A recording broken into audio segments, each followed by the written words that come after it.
All right. Yes, we are we are on now, and this is serious matters. And subsequently, this is how you're going to be having it. We prefer to be doing more like videos, than for us to just be recording for you. We'll be giving it to you. Personally, I'll be giving you live videos to end your days, and of course, at the end of the week, subsequently, we'll be doing some reviews, book reviews and all of that. We'll be bringing, other OAPs on here, and then they'll be giving us stuffs that we need. Well, right behind me is a very, very short video of our own Bishop David Oyedepo dancing and celebrating as live band plays to celebrate Bishop today, 27th of September 2021. Bishop David Oyedepo turns 61, and of course, I'm sure so many of you know him on the pulpit. So when he's preaching, and so not many of you see him in this, state of dancing. So we'll have to watch that again and again and again and again. Let's see Bishop dance and dance. He was just been surprised by a band who just kept singing and singing and singing. Maybe I should hold it there. Yeah, I didn't just do this. Apart from the fact that Bishop is a man of so many of us, a father to so many of us.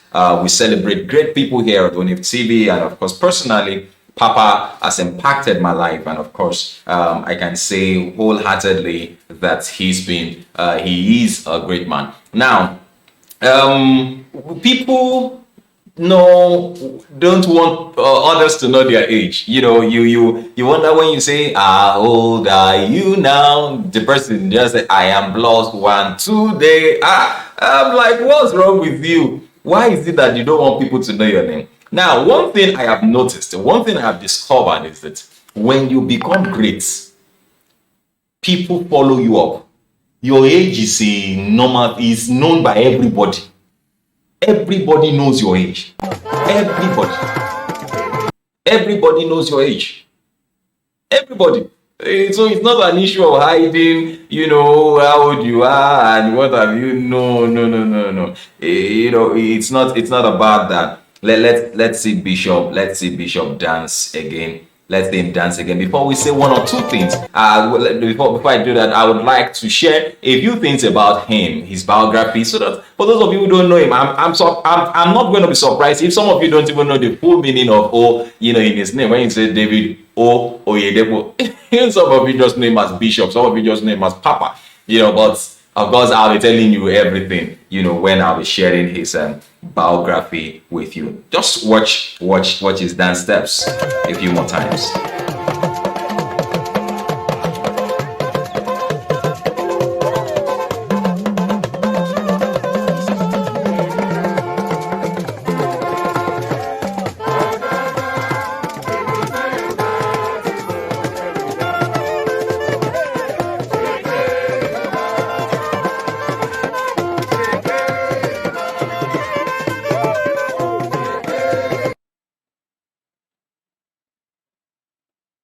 Okay, well, the man Bishop Oyedepo, like I said, I will be sharing a few things that you probably did not know about him, and just a few of them, so that we don't take more time. There are quite a lot of things I'd like to discuss with you.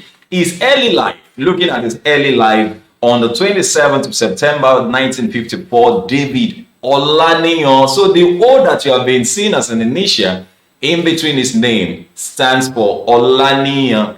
OLANIYI, sorry, I beg your pardon. OLANIYI Oyedepo was born in Osogbo, Osun State, Nigeria, but he's native of Omuaran, Irekodun local government area of Kwara State. He was raised in mixed religion family. His father, Ibrahim, was a Muslim healer. His mother, Dorcas, was a member of the Holy Order of the Cherubim and Seraphim movements, Church, C&S, a branch of the Aladura movement in Nigeria. He was raised by his grandmother in Osogbo, who introduced him to the virtues of Christian life via early morning prayers, which she attended with him. She also taught him the importance of tithing. I remember one of those meetings that we had, very close meeting that we had with Bishop, and he was telling us how his grandmother taught him how important tithing is. He said his grandmother will keep the money, keep that part, that tithe in, keep it somewhere. One day he got curious. What is this one that you're always keeping somewhere? Whenever any amount of money comes in, you remove a percentage of, a part of it. As a child, didn't know much. And so you always keep it here. He said, and the woman said something, fantastic and mind-blowing. Said the woman said, this little part is the part that makes the other part meaningful.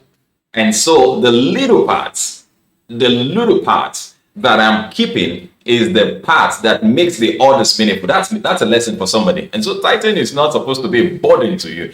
People are concerned about what they do with his tithing. If you are in a covenanted ministry, a ministry that you are sure is a covenant, not just any ministry, you sure it's a covenanted ministry, your tithe is safe. You are sure that it is going to. Don't bother yourself what they do with it. Let it be between you and God. Well, that is just on the side. Now, in education, Oyedepo studied architecture at the Kwara State Polytechnic in Ilorin. He also received a PhD in human development from Honolulu University, Hawaii, USA. Career, Oyedepo worked briefly with the Federal Ministry of Housing in Ilorin before resigning to concentrate on missionary work.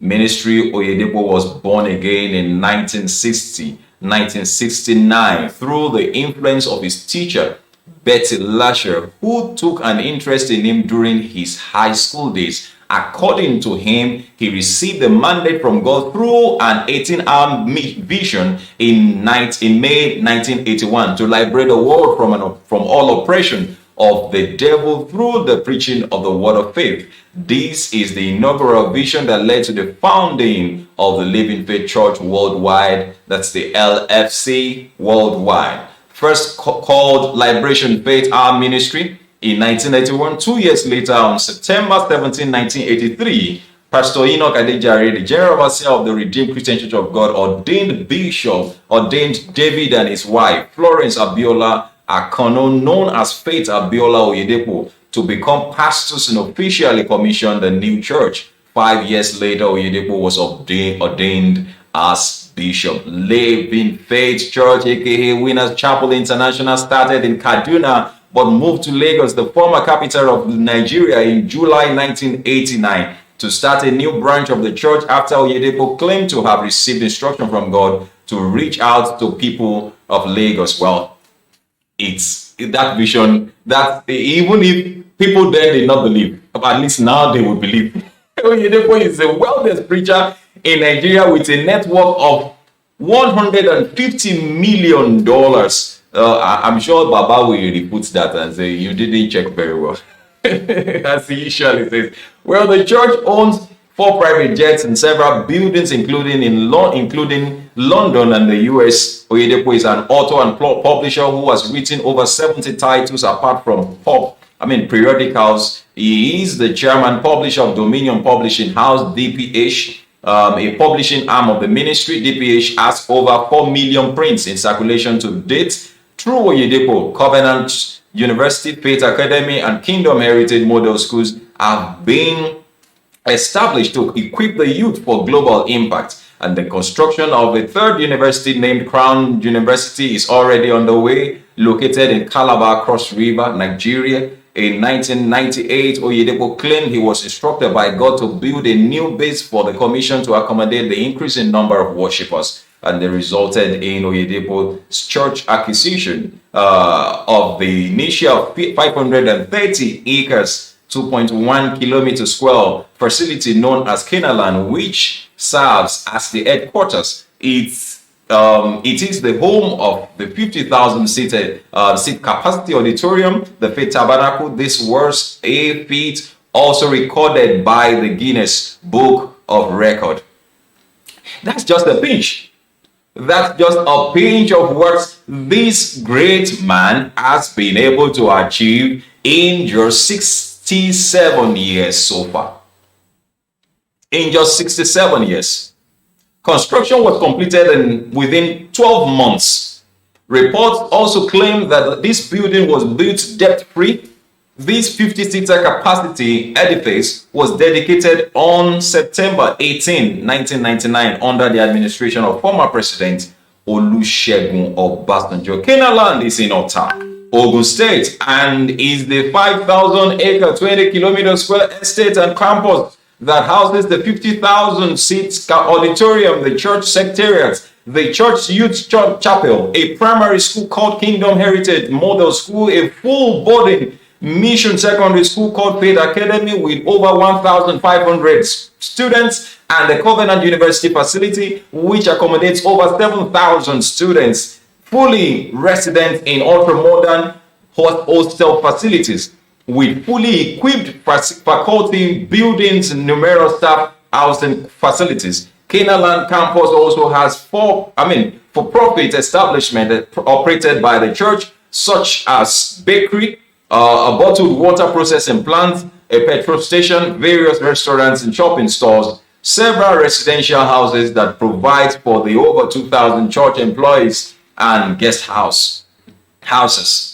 4 banks are also present in this estate, 3 of which are branches of external commercial banks and 1 which is community and microfinance bank and operated by the church. The whole of Canaan land, which includes a proposed 15,000 housing estate known as Canaan City, had increased to 17,000 acres as at 2012. The ministry's biggest annual meeting, Shiloh, holds every December in the same faith tabernacle and often welcomes thousands of congregations across the world. Well, maybe I should just add the Christian ministry of Bishop David Oyedepo, even as we celebrate him today. The teachings of Bishop David Oyedepo have put him in the category of what is commonly called the Word of Faith movement. He has referred to principal exponents of the faith movement such as Kenneth Copeland, Gora Copeland, and the late Kenneth Hagin, E.W. Kenyo, T.L. Osborne, with Smith Wigglesworth, as well as renowned Nigerian preacher Enoch Adejare Adeboye and the late Benson Idahosa as mentors. As with many of his influences, Oyedepo has been described as a preacher of the prosperity gospel. Winners Chapel International operates a Bible training program, also known as the Word of Faith Bible Institute. That's WOFBI. Yes, we were there. It was life-changing for members and non-members alike to develop knowledge of Christian principles as well as to develop leaders and future pastors. The institute is run in major branches of the church. Oyedepo is the president of David Oyedepo Ministries International. DOMI is the umbrella organization comprising Living Faith Church worldwide, a global network of churches. World Mission Agencies, WMA, the global ministry arm of the church operation. Dominion Publishing House, the publishing arm of the church. Covenant University. Oyedepo has criticized corruption in Africa as a whole and poor leadership in government. You always find bishops speaking against poor governments and all of that. Well, talking about his family or 1 or 2 of his, let me just mention a few of his books. Maybe I should just mention 5. Satan Get Lost, The Win in Wisdom, Walking in Wisdom, Not by Power, Not by Mind, The Turnaround Power of the Word, Understanding the Power of Faith, The Breakthrough Power of Vision, The On Eagle's Wing, The Unlimited Power of Faith, In Pursuit of Vision, Pillars of Destiny. I love that book. Very wonderful, life-changing book. Signs and Wonders Today, Exploits in Ministry. That's a book that you need to get. You don't have to be working towards becoming a pastor for you to get a book. Look, it is something, one, you need to get. Let's talk about his family. In 1982, he married Florence Abiola Akono, also known as Faith Oyedepo. They have 4 children together, David Jr., Isaac, Love, and Joyce. David Oyedepo Jr. and Isaac Oyedepo were born as pastors in May 2007 by, ordained, sorry, I beg your pardon, I was, that sounded somehow anyway. So he ordained as pastor in May 2007 by Kenneth Copeland. David Oyedepo Jr. formerly pastored the London branch of the church with his wife, Kemi, but is now the resident pastor of the ministry's headquarters church, Faith Tabernacle, while Isaac Oyedepo pastors Winners Chapel International, Maryland in the United States of America. with his wife Ayomi today. His first daughter, Love, is married to Stephen Oga, who also pastors in Winners Chapel. Joyce Priscilla is the last child and second daughter. She married Abimbola Aboduri in 2020, just last year. Just got married last year. Well, David Oyedepo'S Days of Service is an initiative set up by the Covenant University Alumni Association with the aim of promoting or to promote the contribution and lifestyle of Oyedepo'S. Started in 2012, 27th, on a day like this in 2012, Oyedepo'S birthday. People around the world who connect with this initiative, that's Dodo's initiatives, are expected to show an act of contribution to individuals, organizations, or societies at large. Well, that's just the bit we will be able to take at this time, regarding our own bishop. But then it's still about celebrating Bishop David Oyedepo, Bishop David OLANIYI Oyedepo. I think from now you should begin to mention that name in full. Well, it's still celebrating Bishop David OLANIYI Oyedepo, and well, let's just see him dance one more time. Then together we're singing happy birthday to you, Papa. Long life in good health and prosperity. We just pray that God increase your strength and grant you more grace and more grace to your ego in your age. More grace to you as you serve him more and more and more. You will serve him till the end. In the name of Jesus, we are praying that you will finish strong, you will finish well in Jesus' name. Happy birthday to you, sir. God bless you.